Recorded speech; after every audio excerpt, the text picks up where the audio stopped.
tuyết rơi không ngừng suốt 3 tháng. Cái lạnh âm 50 độ biến mọi thứ thành đá, cả đất, cả người. Trong cơn bão ấy, một đất nước nhỏ bé đứng giữa hai lựa chọn: chiến đấu hoặc biến mất khỏi bản đồ thế giới. Liên Xô kéo đến với 700.000 quân, hàng nghìn xe tăng, hàng ngàn phi cơ. Họ tin chiến thắng chỉ cần 1 tuần. Nhưng tuyết trắng đã phản bội họ. Xe tăng đông cứng giữa rừng. Lính Hồng quân gục xuống trong im lặng. Chỉ còn những bóng áo trắng Phần Lan di chuyển như bóng ma giữa đêm bão. Thứ mà Liên Xô phải đối mặt không chỉ là quân thù, mà là ý chí không chịu khuất phục của một dân tộc bé nhỏ.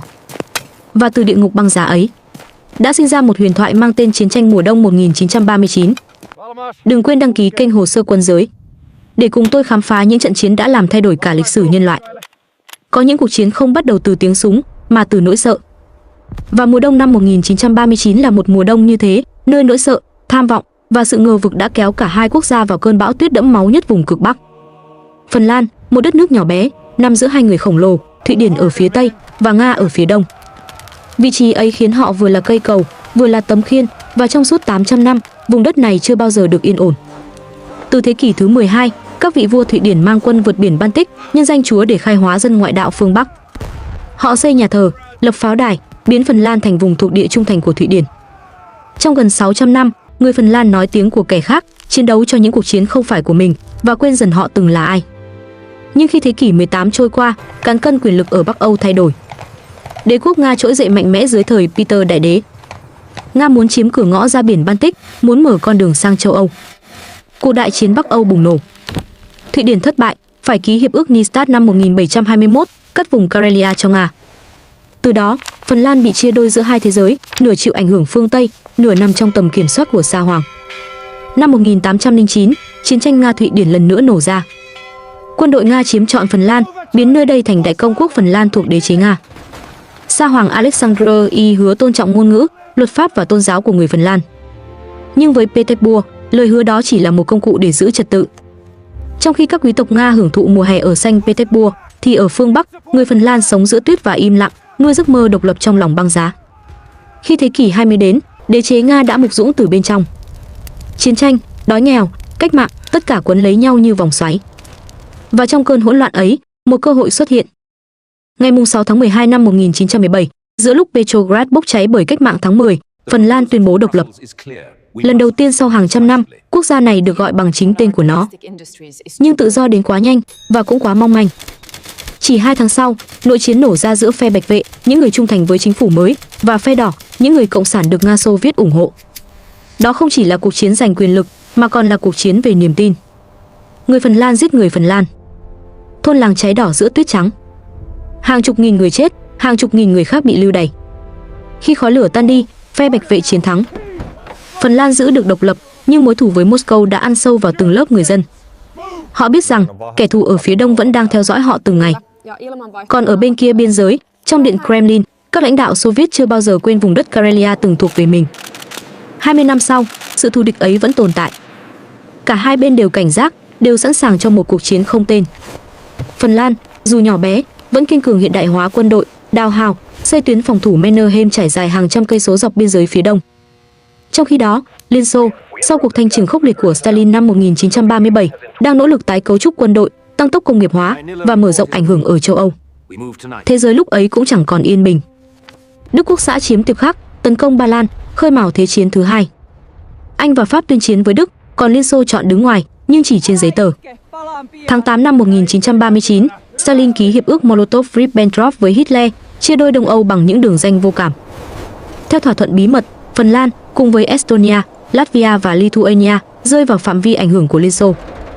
Ngay sau đó, Stalin bắt đầu hành động. Ba nước Baltic lần lượt bị buộc ký các hiệp ước hữu nghị cho phép Liên Xô đặt căn cứ quân sự. Trong vài tháng, quân đội Xô Viết chiếm trọn vùng này. Mục tiêu tiếp theo là Phần Lan. Stalin tin rằng việc chiếm Phần Lan chỉ là một cuộc dạo chơi. Với ông, đây không phải một quốc gia, mà là một vùng đệm cần kiểm soát để bảo vệ thành phố Leningrad, trung tâm công nghiệp và tinh thần của Liên Xô. Leningrad chỉ cách biên giới Phần Lan 32 cây số, quá gần cho một nhà lãnh đạo bị ám ảnh bởi nỗi sợ bị tấn công. Ông muốn đẩy biên giới ra xa, chiếm bán đảo Hanko, những hòn đảo trên vịnh Phần Lan và vùng đất phía tây Karelia.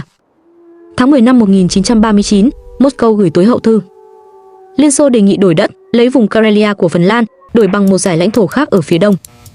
nhưng không ai tin vào sự công bằng của Stalin. Chính phủ Phần Lan họp kín. Một bên muốn nhượng bộ để tránh chiến tranh. Bên kia khẳng định nếu cúi đầu hôm nay, chúng ta sẽ không bao giờ ngẩng lên được nữa. Cuối cùng, họ chọn cách mà dân tộc này vẫn chọn suốt lịch sử, không lùi bước. Ngày 26 tháng 11 năm 1939, một vụ pháo kích nhỏ xảy ra ở làng Manila, phía bên kia biên giới Liên Xô. 4 quả đạn rơi xuống, không rõ từ đâu. Moscow lập tức cáo buộc Phần Lan tấn công Liên Xô, yêu cầu xin lỗi và rút quân khỏi biên giới. Helsinki bác bỏ. 4 ngày sau, Hồng quân nhận lệnh hành quân. 3.000 xe tăng, hàng nghìn máy bay, hơn 700.000 binh sĩ vượt biên trong cơn gió lạnh âm 40 độ. Chiến tranh mùa đông bắt đầu. Stalin tin rằng chiến dịch sẽ kết thúc trong 2 tuần. Nhưng ông đã quên một điều, thiên nhiên vùng cực không thuộc về ai. Và ở đó, có một dân tộc nhỏ bé sẵn sàng chiến đấu không chỉ để bảo vệ lãnh thổ, mà để bảo vệ quyền được tồn tại trên bản đồ thế giới. Cuộc chiến này, với Liên Xô là vấn đề chiến lược, nhưng với người Phần Lan là cuộc chiến sinh tồn. Một bên chiến đấu để mở rộng quyền lực, một bên chiến đấu để giữ lấy linh hồn của dân tộc. Và rồi, giữa những cánh rừng phủ tuyết trắng, pháo bắt đầu gầm lên. Không quân Liên Xô tràn ngập bầu trời, oanh tạc thủ đô Helsinki. Tuyết rơi hòa cùng khói đạn. Mùa đông năm ấy, không còn là tuyết nữa, mà là máu. Ngày 30 tháng 11 năm 1939, khi bình minh chưa kịp lên, những tiếng nổ đầu tiên vang lên dọc biên giới phía đông Phần Lan. Tuyết đang rơi dày, gió thổi lạnh đến mức thép cũng vỡ khi va chạm. Thế nhưng giữa địa ngục trắng ấy, hơn 700.000 binh sĩ Liên Xô bắt đầu tiến về phía Tây, mở màn cho cuộc chiến mà họ nghĩ chỉ kéo dài vài ngày. Stalin tin rằng chiến dịch này sẽ giống như những chiến dịch ở Baltic, nhanh, gọn và tuyệt đối. Hồng quân lúc đó có 23 sư đoàn, hơn 6.500 xe tăng, 3.800 máy bay, 1.000 khẩu pháo hạng nặng. Họ đối đầu với một lực lượng nhỏ hơn nhiều lần, chỉ hơn 300.000 lính Phần Lan, vũ khí nghèo nàn, không có đồng minh và không có tuyến tiếp viện. Nhưng thứ mà bản đồ không thể hiện được là thiên nhiên, kẻ thứ ba trong cuộc chiến này, và nó không đứng về phía Liên Xô. Ngay trong những ngày đầu, bão tuyết kéo dài, nhiệt độ hạ xuống âm 40, thậm chí âm 50 độ C. Quân Liên Xô mặc quân phục màu xanh đậm, nổi bật giữa nền tuyết trắng, dễ dàng trở thành mục tiêu. Các đơn vị hậu cần không đủ chăn, không đủ nhiên liệu và những xe tăng T-26 bọc thép mỏng liên tục chết máy vì dầu đông đặc. Hàng đoàn xe nối dài bất tận giữa rừng, bị tuyết chôn vùi. Trong khi đó, người Phần Lan sinh ra trong băng giá, hiểu rõ cách di chuyển, ẩn nấp và chiến đấu giữa địa ngục lạnh. Họ mặc áo trắng, trượt tuyết, di chuyển trong im lặng. Không cần đường, không cần xe. Họ xuất hiện rồi biến mất như những bóng ma. Và khi Hồng quân còn chưa kịp phản ứng, cả đơn vị đã bị tiêu diệt chỉ bằng vài khẩu súng máy và những chai xăng tự chế. Người Phần Lan gọi chiến thuật ấy là Motti, nghĩa là chặt nhỏ khúc gỗ trước khi đốt. Họ chia cắt các đoàn quân Liên Xô thành từng cụm nhỏ trong rừng, bao vây, rồi tiêu diệt từng phần. Không cần đụng đầu trực diện, chỉ cần bào mòn kẻ thù giữa tuyết và đói. Đó không chỉ là chiến thuật, mà là nghệ thuật sinh tồn của một dân tộc đã sống cả đời trong mùa đông. Ở mặt trận phía Nam, tuyến phòng thủ Mannerheim, hệ thống hào, bong ke và hầm ngầm xây dọc eo đất Karelia trở thành bức tường thép chặn Hồng quân. Những xe tăng T-28 của Liên Xô liên tục lao vào lưới mìn, rào kẽm gai và hỏa lực chính xác của pháo binh Phần Lan. Địa hình rừng tuyết khiến Hồng quân không thể triển khai đội hình lớn. Khi một đơn vị lọt sâu vào rừng, họ bị cô lập rồi bị tiêu diệt từng nhóm nhỏ. Trong khi đó, ở hậu phương Liên Xô, cuộc thanh trừng năm 1937 đã khiến hơn 30.000 sĩ quan kinh nghiệm bị giết hoặc giam cầm. Những người còn lại phần lớn thiếu kinh nghiệm chỉ huy. Hồng quân lúc này đông, nhưng rối loạn, thiếu liên lạc, thiếu phối hợp giữa bộ binh và thiết giáp. Nhiều đơn vị tiến quân không bản đồ, không thông tin và chết rét trước khi gặp địch. Trái lại, người Phần Lan có ít vũ khí, nhưng sử dụng mọi thứ họ có một cách hiệu quả tối đa. Họ không có pháo lớn, nhưng biết tận dụng địa hình và thời tiết để bù đắp. Những chai xăng tự chế, cốc tai Molotov trở thành vũ khí huyền thoại. Khi ném lên nóc xe tăng, chất lỏng cháy tràn vào khe thông gió, biến con quái vật thép thành lò hỏa thiêu. Tên gọi ấy ra đời như một lời mỉa mai dành cho ngoại trưởng Liên Xô Molotov, người từng tuyên bố trên radio rằng Liên Xô không ném bom Phần Lan mà chỉ thả bánh mì cho người dân đói. Người Phần Lan đáp lại bằng câu nói lạnh lùng, nếu họ gửi bánh mì, chúng tôi sẽ gửi lại cốc tai. Một trong những trận đánh kỳ lạ nhất của cuộc chiến được nhớ mãi trong lịch sử, trận chiến xúc xích. Đêm 10 tháng 12 năm 1939, một tiểu đoàn Liên Xô lạc đường và bất ngờ tấn công vào khu vực nấu ăn của quân Phần Lan. Những người lính Phần Lan đang nấu súp và xúc xích để chống lại cái lạnh âm 40 độ C. Quân Liên Xô, kiệt sức và đói lả, đã dừng lại giữa trận đánh để ăn. Chính lúc đó, quân Phần Lan phản công. Trận đánh ngắn ngủi, hỗn loạn, diễn ra trong bóng tối, bằng dao găm và lưỡi lê. Sau trận ấy, tuy chỉ chiếm vài trang trong lịch sử, nhưng nó cho thấy điều khủng khiếp nhất, cái đói và cái lạnh giết nhiều người hơn cả đạn. Trong suốt tháng 12 và tháng 1, Hồng quân chịu thiệt hại nặng nề. Hơn 200.000 người chết hoặc mất tích, hàng nghìn xe tăng bị phá hủy. Các đơn vị phải dùng cả súng trường thời Thế chiến thứ nhất vì đạn dược cạn kiệt. Trên chiến trường, có những đoàn quân bị mắc kẹt giữa rừng tuyết suốt nhiều tuần, không liên lạc, không cứu viện và bị tiêu diệt hoàn toàn. Trong khi đó, tinh thần Phần Lan lên cao. Ở bất cứ nơi nào, từ làng mạc đến chiến hào, người dân đều tham gia hỗ trợ quân đội. Những thanh niên chưa từng ra trận được huấn luyện cấp tốc, cầm súng trượt tuyết ra mặt trận. Từng người lính tin rằng họ không chiến đấu cho một chính phủ, mà cho sự tồn tại của dân tộc mình. Khẩu hiệu Koti, Usko, Isanma, Tổ quốc, đức tin, quê hương xuất hiện khắp nơi như một lời thề trong bão tuyết. Giữa vô vàn tên tuổi vô danh, có một cái tên trở thành huyền thoại, Simo Hayha, tay bắn tỉa được mệnh danh là cái chết trắng. Chỉ với một khẩu súng trường Mosin Nagant không ống ngắm, anh đã hạ hơn 500 lính Liên Xô trong vòng chưa đầy 100 ngày. Hayha di chuyển một mình giữa rừng, mặc áo trắng, chôn mình trong tuyết, dùng tuyết làm tấm chắn âm thanh. Người Liên Xô sợ đến mức mỗi khi trời yên gió lặng, họ thì thầm với nhau rằng cái chết trắng đang ở đâu đó. Thế giới bên ngoài bắt đầu chú ý. Dư luận phương Tây ngưỡng mộ Phần Lan. Anh và Pháp bàn kế hoạch gửi viện trợ, nhưng chiến tranh ở châu Âu khiến mọi thứ chỉ dừng ở lời nói. Thụy Điển tuyên bố trung lập, nhưng hàng nghìn tình nguyện viên bí mật vượt biên sang giúp. Phần Lan vẫn đơn độc, nhưng không khuất phục.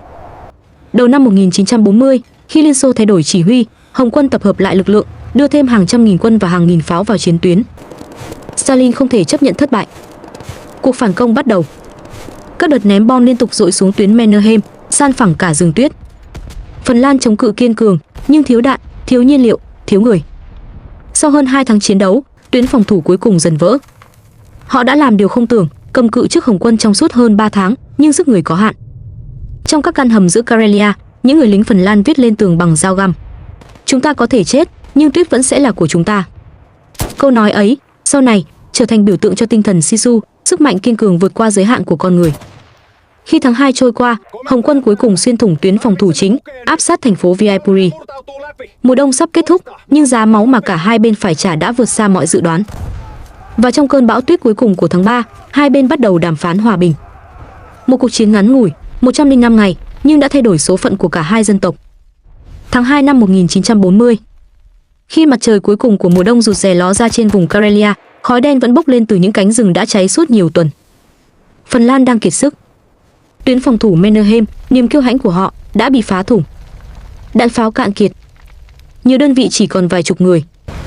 Thế nhưng họ vẫn chiến đấu, không phải vì chiến thắng, mà vì không muốn đầu hàng. Hồng quân Liên Xô giờ đây đã khác. Sau những thất bại cay đắng đầu mùa, Stalin thay tướng, đưa nguyên soái Timoshenko chỉ huy. Hơn nửa triệu quân mới được điều ra mặt trận, cùng với hàng nghìn pháo, xe tăng và máy bay. Stalin ra lệnh phải kết thúc chiến tranh trước khi tuyết tan. Với ông, không còn gì để thương lượng, chỉ có thắng hoặc chết. Những trận pháo kích dữ dội dội xuống Viipuri, thành phố lớn thứ hai của Phần Lan. Từng dãy nhà, từng con phố bị san phẳng. Máu tan vào tuyết, tạo nên thứ màu xám nhợt nhạt, không đỏ, không trắng, chỉ lạnh lẽo và vô nghĩa. Người Phần Lan rút lui từng bước, chiến đấu trong từng ngôi nhà, từng đống đổ nát. Ở hậu phương, chính phủ họp suốt đêm. Không còn đường lui, không còn viện trợ, không còn gì ngoài lòng tự trọng. Ngày 29 tháng 2, Liên Xô mở đợt tấn công tổng lực. Hơn 1.000 khẩu pháo cùng khai hỏa, mặt đất rung chuyển. Hàng chục nghìn lính Phần Lan tử trận chỉ trong 2 ngày. Nhưng ngay cả khi quân địch đã tiến đến trung tâm Viipuri, những người còn lại vẫn bắn cho đến viên đạn cuối cùng. Không ai muốn là người đầu tiên buông súng. Khi lệnh ngừng bắn được công bố ngày 12 tháng 3 năm 1940, bão tuyết đã ngừng, nhưng tiếng pháo vẫn chưa dứt hẳn. Một số đơn vị vẫn chưa tin chiến tranh đã kết thúc, vẫn cố thủ trong rừng, chiến đấu theo bản năng. Cuộc chiến kéo dài 105 ngày, ngắn hơn nhiều so với Thế chiến, nhưng đủ để trở thành vết khắc sâu trong lịch sử nhân loại. Theo hiệp ước hòa bình ký tại Moscow, Phần Lan buộc phải nhượng hơn 11% lãnh thổ, bao gồm gần toàn bộ vùng Karelia, bán đảo Hanko và hàng chục hòn đảo chiến lược. Hơn 400.000 dân Phần Lan phải rời bỏ quê hương, mang theo chỉ những gì có thể gói trong chiếc xe trượt tuyết. Cả một vùng đất bị bỏ lại, nhưng quốc gia thì vẫn tồn tại. Phần Lan không bị chiếm đóng, không bị biến thành vệ tinh của Liên Xô, không mất đi quyền tự quyết. Và đó là điều khiến họ ngẩng cao đầu ngay cả trong thất bại. Cái giá họ phải trả thật khủng khiếp, hơn 70.000 thương vong, trong đó có hơn 26.000 người tử trận. 40.000 người khác bị thương hoặc tàn phế suốt đời. Hơn 2.000 căn nhà bị phá hủy, hàng chục thành phố tan hoang. Nhưng những con số ấy chẳng là gì nếu so với tổn thất của Liên Xô. Theo các báo cáo sau chiến tranh, Hồng quân mất hơn 380.000 người, trong đó gần một nửa là chết hoặc mất tích. Hơn 3.500 xe tăng bị phá hủy, 500 máy bay bị bắn rơi, hàng nghìn khẩu pháo bị bỏ lại trên chiến trường. Một đội quân hùng mạnh đã chiến thắng, nhưng là chiến thắng trong nhục nhã. Thế giới nhìn vào con số ấy và bắt đầu đặt câu hỏi. Các nhà quan sát phương Tây, đặc biệt là quân đội Đức, theo dõi sát sao cuộc chiến này. Những hình ảnh Hồng quân bị tiêu diệt giữa tuyết trắng khiến Hitler tin rằng Liên Xô không hề đáng sợ. Một năm sau, ông ta ra lệnh phát động chiến dịch Barbarossa, tấn công chính Liên Xô. Nếu không có thất bại ở Phần Lan, có lẽ Hitler đã không tự tin đến vậy. Với Stalin, chiến thắng này đáng hơn bất cứ thất bại nào. Ông đạt được mục tiêu, đẩy biên giới ra xa Leningrad, nhưng cái giá quá lớn. Nhiều tướng lĩnh bị cách chức, hàng loạt báo cáo được niêm phong. Stalin ra lệnh cải tổ toàn bộ quân đội, tái huấn luyện sĩ quan, trang bị xe tăng hạng nặng mới và chuẩn bị cho cuộc chiến không thể tránh khỏi ở phía Tây. Chiến tranh mùa đông, theo một cách nào đó, đã buộc Liên Xô trưởng thành trước khi đối mặt với Đức Quốc xã. Còn với Phần Lan, thất bại lại trở thành chiến thắng tinh thần. Họ giữ được quốc gia, giữ được chính phủ, giữ được danh dự. Thế giới bắt đầu nhắc đến một từ ngắn gọn, nhưng mang trong nó cả sức mạnh của dân tộc ấy, Sisu. Không có nghĩa tương đương trong ngôn ngữ khác, Sisu là lòng can đảm, kiên định, ý chí không khuất phục trước nghịch cảnh. Đó là thứ đã giúp họ đứng vững giữa bão tuyết, chống lại một đế chế lớn gấp 10 lần. Sau chiến tranh, nhà ngoại giao Phần Lan Juho Paasikivi viết trong nhật ký: "Chúng ta đã mất đất, nhưng giữ được linh hồn. Một dân tộc có thể tồn tại mà không có lãnh thổ, nhưng không thể tồn tại nếu đánh mất lòng kiêu hãnh." Những năm sau đó, Phần Lan buộc phải đi trên con đường rất hẹp giữa hai thế giới, duy trì trung lập, giữ quan hệ với cả Liên Xô và phương Tây. Nhưng trong sâu thẳm, vết thương của mùa đông năm 1939 không bao giờ lành. Karelia, vùng đất màu mỡ, nơi bao thế hệ người Phần Lan đã sinh ra, vẫn nằm bên kia biên giới, thuộc về Nga. Mỗi mùa tuyết đến, người ta lại nhớ đến những ngôi làng chìm trong băng và những người lính đã không bao giờ trở về. Thế giới gọi cuộc chiến ấy là Winter War, chiến tranh mùa đông. Người Phần Lan gọi nó bằng những từ giản dị hơn, Tovisota, mùa đông của chúng ta. Bởi vì với họ, đó không chỉ là chiến tranh. Đó là cuộc thử thách cuối cùng của một dân tộc. Và trong cơn bão tuyết địa cực ấy, họ đã chứng minh cho cả thế giới thấy, tuyết có thể tan, thép có thể gãy, nhưng ý chí con người thì không bao giờ đông cứng. Trong khoảnh khắc cuối cùng, khi chiến trường yên ắng, gió chỉ còn thổi qua những cánh rừng trơ trụi, người ta nhận ra một sự thật cay đắng. Liên Xô đã chiến thắng, nhưng Phần Lan mới là kẻ chiến thắng trong lòng lịch sử. Chiến tranh mùa đông khép lại. Hơn 40.000 người Phần Lan nằm lại dưới lớp tuyết. Những bia mộ nhỏ, trắng toát, trải dài trên nền đất lạnh, không tên, không hoa, chỉ có những lá cờ xanh trắng run rẩy trong gió. Giữa khung cảnh ấy, lịch sử khẽ thì thầm: có những chiến thắng không thể đo bằng đất đai, mà chỉ bằng lòng kiên cường. Đó là cái giá của kiêu hãnh, cái giá của việc dám tồn tại giữa hai đế chế. Và cũng là minh chứng cho một sự thật không bao giờ thay đổi, rằng đôi khi sức mạnh lớn nhất của con người lại sinh ra từ những mùa đông khắc nghiệt nhất. Khi tuyết tan trên những cánh rừng Karelia, mặt đất hiện lên những vết thương chưa kịp khép. Chiến tranh mùa đông kết thúc, nhưng âm vang của nó còn ở lại, giữa gió, giữa tuyết, giữa những nấm mộ trắng trải dài vô tận.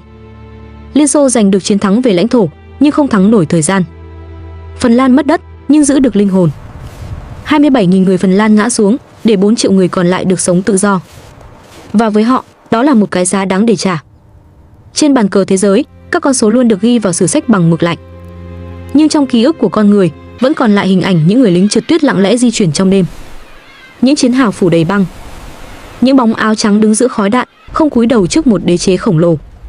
Cuộc chiến ấy không làm thay đổi bản đồ châu Âu, nhưng nó thay đổi cách thế giới nhìn về lòng can đảm. Từ biên giới nhỏ bé của Phần Lan, cả nhân loại hiểu rằng sức mạnh thật sự không nằm trong số lượng quân, mà nằm trong ý chí của người bảo vệ tổ quốc mình. Chiến tranh mùa đông không chỉ là câu chuyện của hai quốc gia. Nó là biểu tượng của sự kiên định, của tinh thần Sisu, niềm tin rằng dù hoàn cảnh khắc nghiệt đến đâu, con người vẫn có thể đứng dậy và tiếp tục bước đi.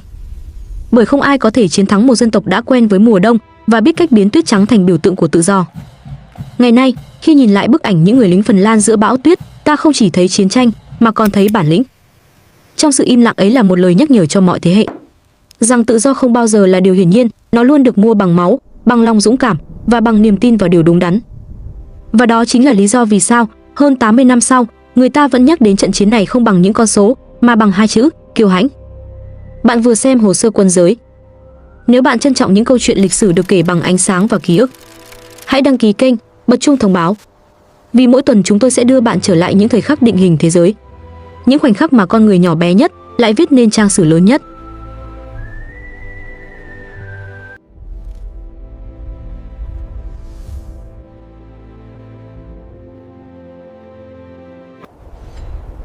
Subscribe to uncover the untold wars.